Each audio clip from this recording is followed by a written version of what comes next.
विवाहानंतर खऱ्या गृहस्थाश्रमाची सुरुवात होत असते। पत्नी हे पतीचा अर्धांग सांगितलंय, म्हणूनच पत्नीला अर्धांगिनी अशी संज्ञा आहे। परंतु काही धार्मिक कृत्यांच्या वेळेला पत्नीने पतीच्या नक्की कोणत्या बाजूला बसायचं आहे, स्थित व्हायचं आहे, हे शास्त्रकारांनी सांगून ठेवले। त्यामध्ये ते असं सांगतात, आशीर्वादे अभिषेके पाद प्रक्षालने तथा शयने भोजने चैव पत्नी उत्तरत शुभा सर्वेषु धर्म कार्येषु पत्नी दक्षिणत शुभा असं सांगितलंय।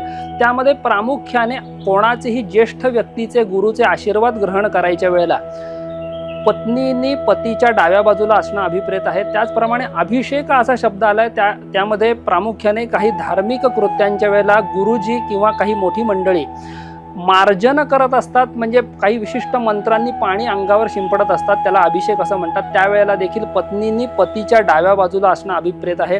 ज्येष्ठ व्यक्तींचे चरण धुताना, पाद प्रक्षालन करताना सुद्धा पत्नीने पतीच्या डाव्या बाजूला असणं आवश्यक आहे। त्याचप्रमाणे शयन आणि भोजनाच्या वेळेला सुद्धा पत्नीने पतीच्या डाव्या बाजूला असावं।